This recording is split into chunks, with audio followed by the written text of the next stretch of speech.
ओडिशारू तामिलनाडु यात्रा सामना को आसिला प्रयास संघर्ष आउ सफलतार कहानी।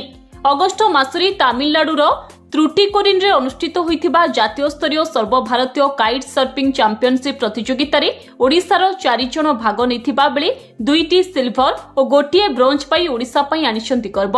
आर्थिक परिस्थिति स्वच्छल न थाई एवं पुराना सरंजाम सत्वे आज एते आगरे पहुंची पारिछंती आम राज्यर ही क्रीड़ाविद। तेबे कटक रे पहुंचीबा परे क्रीड़ाविद माननकु आमे भेटिथिलो।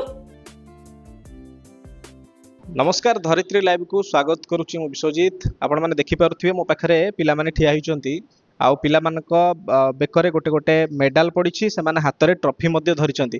तेबे पिला मानक ट्रॉफी आ मेडाल पछर कारण होउची आपण माने जानिबे कि चलित अगस्ट मास 25 रु 28 तारिख रे तामिलनाडुर तुतिकोरिन अनुष्ठित होइथिबा ऑल इंडिया बा जातीय स्तरीय काइट सर्फिंग रे ए पिला माने भाग नैथिले। आ सबुठ बड़ कथा होउची कि भारतर विभिन्न राज्यरू 26 जन प्रतियोगी काइट सर्फिंग रे भाग नैथिले। ता भितर हम ओडिसा जो 4 जन पिला सेतरे भाग नैथिले। ता भितर हम जदि कहबा 2टी सिल्वर एवं गोटिए ब्रोंज माने जिति ओडिसा पई गर्वर विषय पालटी छंती एवं ओडिसार नाम को अंतर्जातीय स्तर रे नेकी पहुंचाई परिछंती। तबे आमे सेमानक सहित सीधा सळक प्रतिक्रिया नबा। आम मानक भितर सेही कृति प्रतियोगी माने अछंती जे तांको गुरु जे सेमानक एते बाट आगु नैचंती से मध्ये अछंती। स्थानीय कटकर बुद्धिजीवी अछंती, तांका पितामाता मध्ये अछंती। समस्तकर प्रतिक्रिया आमे नबा। सौम्यजीत तुमको स्वागत करूची मु धरित्री। नमस्कार, मु सौम्यजीत राय क्रेस, जने काइट सर्फर। मु आज जो all India national ranking event होता काइट सर्फिंग रो तमिलनाडु टुटिकोरिन रे मु Dadar second position junior category रे आनी। बहुत प्राउड फील होची। केमती से तुमको गाइड करथिले? सर तो बहुत गाइड करथिले, पचर लागिथिले कि केमती प्रैक्टिस कर, केमती रेस रे भलो कर, केमती तापरे हमर जे गति अंकल अछंती president of Odisha yachting association, सी भी हमको बहुत हेल्प करथिले काइट पंप करिया पे, बार सेटअप करिया पे, काइट लॉन्च करिया पे। निश्चित भाव में सौम्य प्रतिक्रिया आम शुणुले जे सबीर बॉक्स अच्छी पिला मानकु एते बाट पर्यंत आनी पारिछंती सीधा सड़क। सर आपको बहुत सारा स्वागत करुच्ची धरित्री को।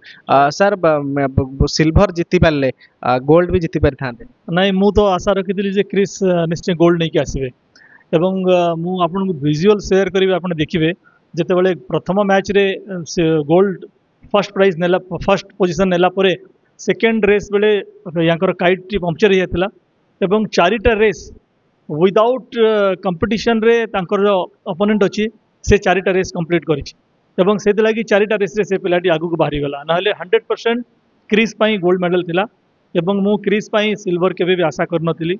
मु 100% कॉन्फिडेंट थिली जे हम पाई गोल्ड नहीं कि आसीबे क्रिस। सर ओडिशा रे समुद्र तट अछि, बढ़िया सुंदर भाबरे अछि। ए कथा जो काइट सर्फिंग टी ओडिशा रे काहे कि न होई परिबो? ओडिशा रे पिला माने जते प्रतिभा अछि से माने काहे आगु न जाय परिबो? हमरो मूल उद्देश्य सेही अछि जे आमे सब भाबु जे हमरो बे ऑफ बेंगल जो बंगोपसागर टे अछि अशांत अछि एवं जेतेबेले अशांत थाए समुद्र सेतेबेले ए खेलटी आरंभ होय। जेतेबेले समस्त फेरी आसंती समुद्र रु सेतेबेले पिला माने समुद्र को जिबा उचित, कारण हमर जो विंड रो जो कंडीशन हमको दरकार काइट सर्फिंग पाई सेटा होछि अशांत समुद्र, विंड बहुत स्ट्रांग रहबा दरकार। तेणु ए स्पोर्ट्स को आमे बाछिछु एवं आमे चाहूछु जे हमरो कोस्ट एरिया रे एटलिस्ट काइट सर्फिंग उडू। सबु कोस्ट एरिया रे जो लोकल पिला अछंती आमे तांको ट्रेनिंग देबू।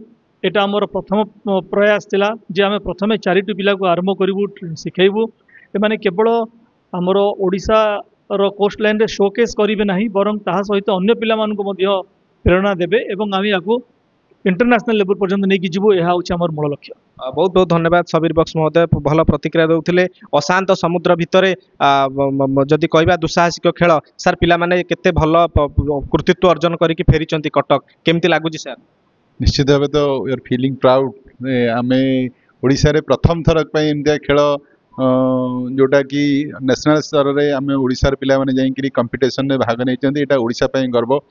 आमे ओडिशार पर्याप्त परिमाण सुविधा अच्छी, ओडिशा रे पर्याप्त परिमाण समुद्र बेलाभूमि अच्छी, आउ अन्य वाटर बॉडी अच्छी। आप चिलिका कहतु कि विभिन्न ह्रद जो डैम अच्छी, आमे सेठी बढ़िया करी प्रैक्टिस कराई पारिबु। सेठिकार अंचल पिला माने आम ओडिशार पिला माने बहुत ब्रेव अच्छा, से बहुत साहसी और से बहुत बढ़िया भी खेलिए। तेणु आम प्रथम ये 4 जन पिला आउ ए सब कथार आमको सबीर भाई सब इन्स्पायर करते आम सबीर भाई द्वारा इन्स्पायर होकर खेल समस्ते आम मन ध्यान देकर पिला सांगे नहीं जाइलु आ जो 4 दिन जो 5 दिन से कटिला गोटे दिन आम ट्रेनिंग कैंप थिला आउ 3 दिन रेस रे आम थिलु बहुत बढ़िया अनुभूति है भयंकर थिला भी सब पिला जापर माने खेलिया साहस करेनि कि आम पिला एत सुंदर भाव साहसर सहित खेलुले आमको बहुत गर्व अनुभव करूँ आम आगामी दिन में निश्चित भाव खेल ओडिशा निश्चित भाव ओलंपिक पर्यंत आम नबू एटा गोटे आशा रखीचु। निश्चित भाव में जे सौम्य बापा अच्छा प्रतिक्रिया ना सर पु आपंकर सिल्भर आनी। नमस्कार मु विश्वजित हाँ मु क्रिस प्रति बहुत प्राउड फील करुँची से जाइला डॉक्टर सबरीन बॉस सह टूटी कर जाइला सेठी तार लेवल बेस्ट करिछि तार पंक्चर हो काइटा पंक्चर हो से अनफॉर्चुनेटली सेकंड पोजीशन रे आसीछि। सौम्य बापा कहते कि तार दुर्भाग्यवश जो रही काइटी से डैमेज हो जाता किसी परिमाण जहाँफल से किसी रैंक पछरे पलि आसते आउ जड़े झील आम सहित अच्छा जे कि प्रतियोगिता भाग नहीं तुम ना कह। नमस्कार मो ना लीना निगम देव आउ कलाहांडी कलाहांडी जाइकी तमिलनाडु टुटीकोरिन केमिति थिला ए जर्नी। जर्नीटा तो बहुत टफुल थिला मो पाई कहीं कलाहांडी पाई वाटर बॉडी वाटर स्पोर्ट कहले लोक जानबेनि किंतु कलाहांडी भलिया गोटे ट्राइबल एरिया रु बाहरी की टुटीकोरिन रे थिबा काइट सर्फिंग नेशनल जो आमर थिला प्रतियोगिता से पर्यंत पहुँचवा पाई मते बहुत कष्ट करने को पड़ी एवं ए कष्टर जो अच्छी मोर रास्ताटा से रास्तार मते बहुत जन हेल्प करचंती खास करी सबीर सर एवं स्पेशली थैंक्स देवी मोर ओडिशा याचिंग एसोसिएशन को जे तांको पई मु आज ए प्रतियोगिता भाग नै कि ए सफल हासिल करि परछि। हारी जाइथिले बा पछरे पड़ जाइथिले आउ जने सार आम सहित अछंती सर पिला माने आपण कोन रे ठिया आइचंती केते खुशी अनुभव करचंती 4टी पिला जाइथिले 3टी पिला सफलतार सहित आछंती। ओडिशा रे वाटर स्पोर्ट्स पे हमर निरंतर प्रयास जारी रही एथरक गोटे नुआ गेम काइट सर्फिंग रे आम पिला मानकु नेकी जाइथिलु टुटीकोरिन एवं सेठारे पिला माने बहुत अल्प दिन मध्यरे तार कौशल शिखी जो भली सुनाम अर्जन करचंती हम राज्य पे सेति आम बहुत गर्वित। निश्चित भाव में बहुत सुंदर कथा विशाखा तुम केमती अनुभव कर आउ टिके आगु मध्ये जाई परथांतो चाहिए। मो बहुत खुशी अच्छी कहीं मो हिसाब रे मो 3rd पोजीशन रे आछि तो सेथरे भी मो बहुत खुशी अच्छी कहीं आम 2 मंथ रे आम ट्रेनिंग नै कि कंप्लीट करके रेस कंप्लीट करके आसिलु सेति में बहुत खुशी लागु छ। निश्चित भाव में आम समस्त प्रतिक्रिया नौथुलु पिला मानक प्रतिक्रिया नौथुलु तांको पितामाता को नौथुलु बुद्धिजीवी जी अछन नौथुलु तांकर जे गुरु रहिचंती सबीर सारंगर मध्ये नौथुलु सबुठ बड़ कथा होउची जेतेबेले पिला मानक पछरे गोटे भलो गाइडेंस थाए एवं जने भलो गाइड बा जने कोच रही थांती पिला मानक आगु को बढ़िया पाए निश्चित भाव में पिला माने कोठी ना कोठी मोटिवेट होता मनोबल तांकर बढ़ी थाए जार प्रतिफल देखा मिलुथिबो कि 3टी पिला वर्तमान मेडल नहीं कि आसीचंती। आशा करूछु ये जो काइट सर्फिंग अर्थात अशांत समुद्र भितर दुसाहसिकता क्रीड़ा प्रदर्शन आहुरी आग को जाऊ आमर ओडिशा रे मध्य अनेक समुद्र तट अच्छी जो काइट सर्फिंग हो पार एमती अनेक बणमल्ली अच्छा जो मैंने खाली सुजोग को अपेक्षा कर। आशा करूँ क्रीड़ा मंत्री जी रही आमर माननीय मुख्यमंत्री जे रही काइट सर्फिंग उपर ध्यान पड़ू एमती प्रतिभा मानक से आहरी आगू आणतु जहाँफल ये जो 3 जन पिला ना कले 4 जन पिला जाइए अंशग्रहण कर आहरी विश्व स्तर में ओडिशार ना को कटकर ना को पहुँचब। कटकरू विश्वजित नायक रिपोर्ट धरित्री लाइव।